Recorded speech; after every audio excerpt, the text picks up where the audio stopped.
welcome to class 11th economics, and yesterday we are studying about the elasticity of demand, and we have studied two topics of elasticity of demand. The degree of elasticity of demand के two topics हम पढ़ चुके थे. Those were perfectly elastic demand and perfectly inelastic demand. इनके बारे में हम study कर चुके थे. तो हम बात करते हैं third type of demand, elasticity of demand की, दैट इज परफेक्टली इलास्टिक हो गया हमारा, परफेक्टली इनइलास्टिक हो गया, both are imaginary situation. And now highly, जो थर्ड वन पॉइंट है that is highly elastic demand. Highly elastic demand, it is represent by ED is greater than 1. How? When the ED is greater than 1 and when the elasticity of demand is greater than 1, इसको हम कहते हैं highly elastic demand. Means elasticity of demand जो है वो आपका 1 से ज़्यादा आएगा. तो let's see, यहाँ पर इसकी सिचुएशन जो है वो कब आती है वो देखिए. When quantity of demand, when quantity of demand या quantity demanded changes more than according to the changes of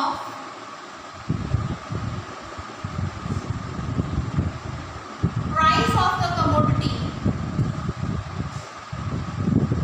जब किसी भी कमोडिटी की जो डिमांड है वो प्राइस में होने वाले चेंजेस से, किसी भी कमोडिटी की डिमांड प्राइस में होने वाले चेंजेस से ज़्यादा रेशियो में, ज़्यादा परसेंटेज में क्या होती है, चेंज हो जाती है. मान लीजिए आपने प्राइस में चेंज किया है 5% का, लेकिन आपकी क्वांटिटी जो है वो 10% इंक्रीज हो गई है या डिक्रीज हो गई है. आपने प्राइस में मान लीजिए चेंज किया है 10% का, 10% मान लीजिए आपने प्राइस को इंक्रीज किया है, तो आपकी जो डिमांड है वो 15% डिक्रीज हो गई है. तो ये होता है यानी कि 10%, यानी आपने प्राइस में तो 10% ही चेंज किया है, लेकिन डिमांड में कितना चेंज आ गया, 15%. यानी प्राइस के अकॉर्डिंग प्राइस में होने वाला change is less than quantity demanded में होने वाला चेंज. प्राइस में होने वाला चेंज यहाँ पर क्वांटिटी डिमांडेड में होने वाले चेंज से कम होता है. यानी कि प्राइस में जितना चेंज होगा क्वांटिटी डिमांडेड में उससे ज़्यादा चेंज होगा. तो इसको एक एग्जांपल के थ्रू हम एक्सप्लेन करते हैं. देखिए, अगर यहाँ पर हम लेते हैं प्राइस और यहाँ पर लेते हैं क्वांटिटी डिमांड,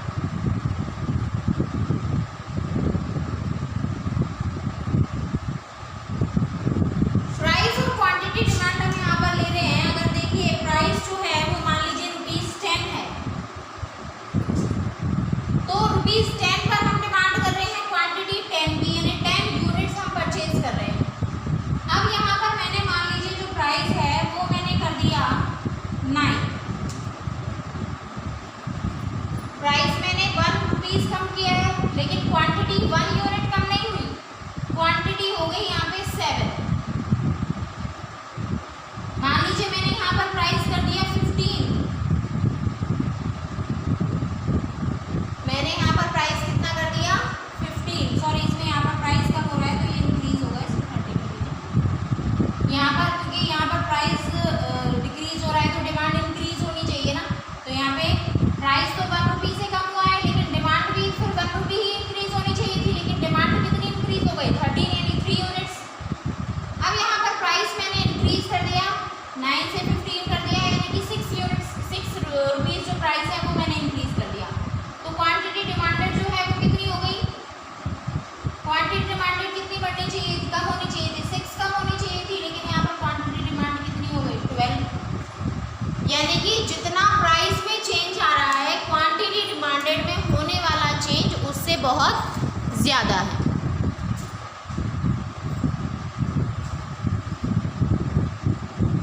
अब यहाँ पर हम इसका एक डायग्राम देख लेते हैं.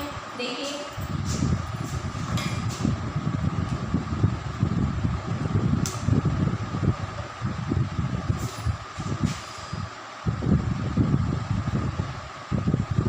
ओ एक्स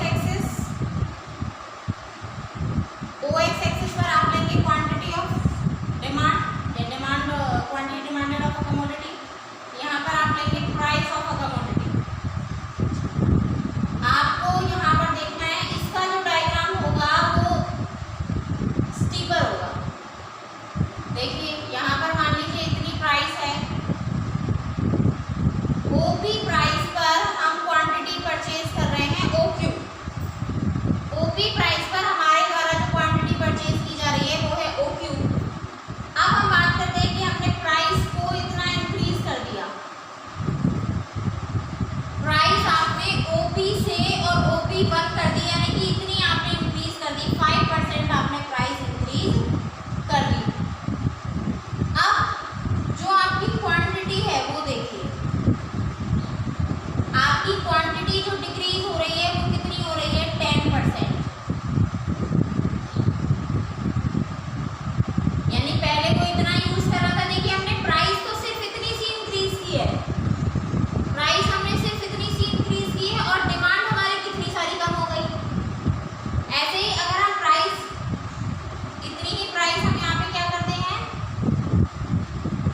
इंक्रीज कर देते हैं। अब यहाँ पे प्राइस हमने डिक्रीज कर दिया -5%, यानी कि हमने 5% प्राइस क्या कर दिया, डिक्रीज। लेकिन फिर देखिए यहाँ पे जस्ट डबल जो क्वांटिटी डिमांडेड है वो हमारी इंक्रीज हो गई OQ2, यानी कि सिर्फ हमने इतना चेंज किया है प्राइस में और डिमांड में उससे जस्ट डबल चेंज आ गया है। अब इसको अकॉर्डिंग टू फॉर्मूला अगर हम देखें तो फॉर्मूला के अकॉर्डिंग कैसे देखेंगे, देखिए फॉर्मूला मैंने आपको बताया था, परसेंटेज चेंज ईपी या ईडी आप दोनों चीजों से शो कर सकते हैं। ईपी पी से इसलिए शो करते हैं हम क्योंकि इलास्टिसिटी ऑफ डिमांड पर सबसे ज्यादा इफेक्ट प्राइस का ही होता है, that's why we can represent it as a EP. ठीक है, अब देखिए प्राइस फॉर्मूला आपको मैंने बताया था, percentage change in quantity demanded, percentage change in quantity demanded upon percentage change, यहाँ पे ये डेल जो है इस डेल का मीन्स है change, percentage change in price, percentage change in quantity demanded कितना चेंज हो रहा है परसेंटेज, देखिए 10%। How much changes is here, 10%। And price में कितना हो रहा है यहाँ पर 5%। फॉर एग्जाम्पल हमने लिया था ये 5 to 10 क्या है आपका 2, so EP is equals to 2, EP आपका जो आया है वो 2 आया है, यानी कि इसका मीनिंग क्या हो गया, दैट ईडी और ईपी कुछ भी आप लिख सकते हो इज ग्रेटर देन 1 से ज्यादा है, 1 से ज्यादा हो गई कि नहीं हो गई, 2 है तो 1 से ज्यादा ही तो होगी, तो इसे कहते हैं हाईली इलास्टिक डिमांड। इसका डायग्राम एक बार और आपको एक्सप्लेन कर देती हूँ। इसका डायग्राम आपको कैसे बनाना है, थोड़ा सा इस तरीके से, ढलान उसमें कम होनी चाहिए, स्लोप उसका कम होना चाहिए, तो ये तो होता है कम स्लोप और इसे कहते हैं ज्यादा स्लोप। ठीक है, तो हाईली इलास्टिक का जो डिमांड कर्व बनेगा वो ऐसे हाईली स्लोपी बनेगा, सॉरी लेस स्लोपी बनेगा। क्लियर हो गया होगा सबको ये चीज। नेक्स्ट अगर हम बात करें, और नेक्स्ट जो हमारा टॉपिक है वो है हाईली इन इलास्टिक। अच्छा, एक चीज और है कि इसके एप्लीकेशंस क्या हैं, एप्लीकेशंस मीन्स कहां कहां पर ये अप्लाई होता है, कहां कहां पर अप्लाई होता है, एप्लीकेशंस इसके देख लेते हैं हम। ये जो डिमांड कर्व है ये अप्लाई होता है, देखिए ये जो हाईली इलास्टिक है ये होता है लग्जरी गुड्स में। कहां पर अप्लाई होता है, लग्जरी गुड्स, जो कंफर्टेबल गुड्स होती हैं, लाइक कार, एसी और सोफा सेट, ये सारी जो चीजें हैं, होम थिएटर्स वगैरह, अगर इनकी प्राइस में थोड़ा भी डिडक्शन आ जाए, अगर इनकी प्राइस में थोड़ी सी भी कमी आ जाती है, जैसे कार की प्राइस में थोड़ा सा भी कमी आ जाती है, तो मिडिल क्लास भी कार को परचेज करने लग जाता है। तो ये क्या हो गए आपके कंप्लीट हो जाएगा तो जो कार है उसकी डिमांड क्या हो जाएगी, इंक्रीज हो जाएगी। तो यानी थोड़ा सा ही चेंज आते ही इनकी डिमांड पर बहुत ज्यादा इफेक्ट पड़ता है, यानी जो लोग अभी से परचेज नहीं कर पा रहे थे वो सभी लोग इन्हें परचेज कर पाते हैं। तो अब नेक्स्ट हम बात करते हैं हाईली इनइलास्टिक की। जो फोर्थ पॉइंट है हमारा that is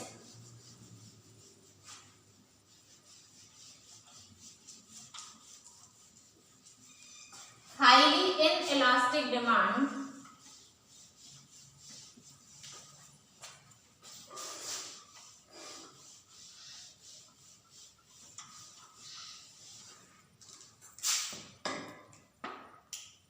Point number 4, type of 4, highly inelastic demand.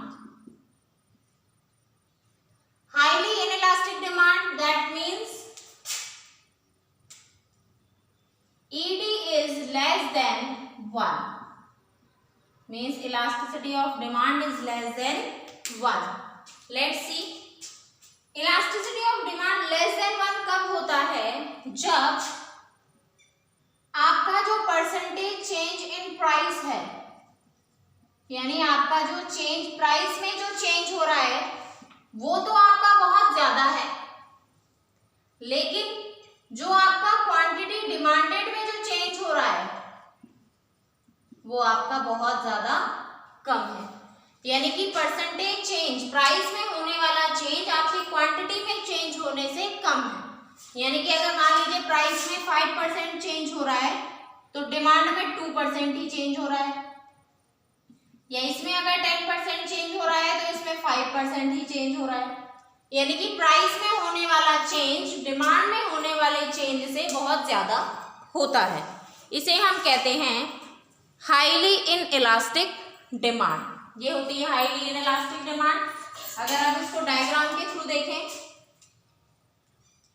First of all इसको देख लेते हैं हम। सेम प्राइस, यहाँ पर क्वांटिटी डिमांड। मान लीजिए यहाँ पर जो प्राइस है पहले ₹10 थी और हम 10 यूनिट्स का ही परचेज कर रहे थे। अब यहाँ पर क्या हुआ कि 15 रुपीज जो प्राइस है जस्ट डबल हो गई आपकी प्राइस इंक्रीज हो गई, तो डिमांड क्या हो जानी चाहिए, जस्ट हाफ हो जानी चाहिए। लेकिन डिमांड क्या होती है, डिमांड हुई है 10 है तो 9 ही हुई है। अब यहाँ पर जस्ट हाफ कर दिया, यानी कि प्राइस आपने जस्ट हाफ कर दिया तो डिमांड डबल हो जानी चाहिए, जबकि डिमांड क्या हुई है ओनली 12 का इफेक्ट पड़ा है, यानी बहुत कम इफेक्ट पड़ा है। तो इसका डायग्राम देख लेते हैं हम।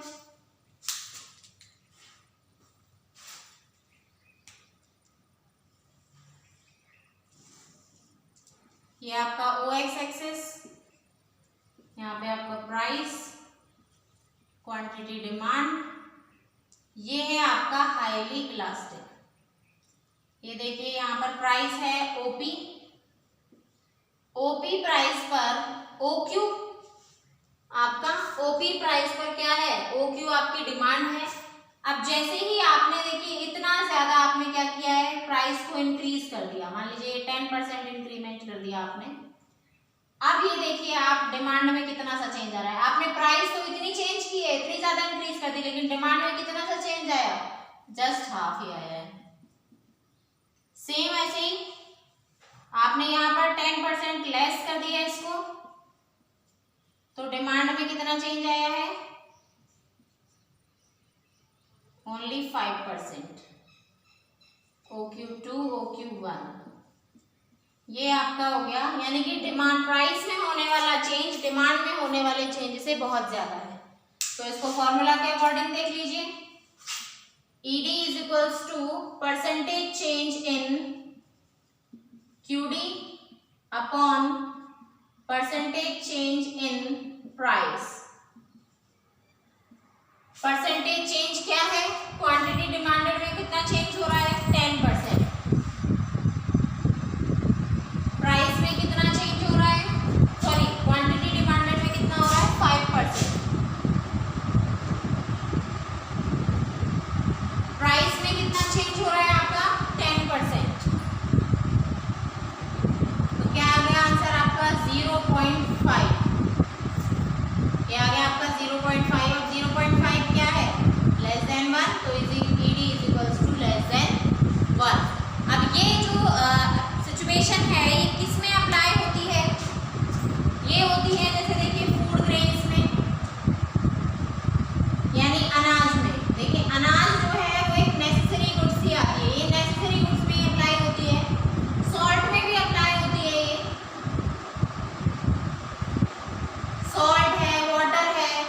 इन चीज़ों का प्राइस चाहे बहुत ज़्यादा बढ़ जाए लेकिन इनके प्राइस, इनकी क्वांटिटी डिमांडेड में उतना चेंज नहीं आता जितना इनकी प्राइस में आया है। यानी कि अगर चाहे फूड ग्रेन की प्राइस जस्ट डबल हो जाए फिर भी हम उसे खाएंगे ही खाएंगे। हाँ, हो सकता है हम एक दो सब्स्टिट्यूट ढूंढ लें तो कम खाएं, लेकिन उसकी डिमांड पर वो इफेक्ट नहीं पड़ेगा जो लग्जरी गुड्स की डिमांड पर पड़ता है। तो ये सिचुएशन इन गुड्स के लिए यूज होती है।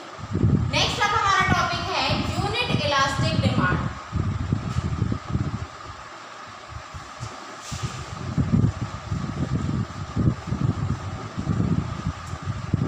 इसका जो डायग्राम बनाएंगे आप हाईली इनइलास्टिक का, इस डायग्राम में जो आपका कर्व बनेगा वो कैसे बनेगा? ऐसे स्लोपी, बहुत ज्यादा स्लोपी बनेगा।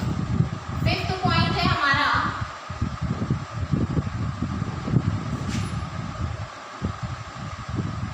Unit elastic demand means ED is equals to 1। यानी यहाँ पर जो चेंज प्राइस में हो रहा है, जिस रेशियो में प्राइस में चेंज हो रहा है उसी रेशियो में आपकी डिमांड में चेंज होगा। जैसे मान लीजिए यहाँ प्राइस है, ये क्यूडी है,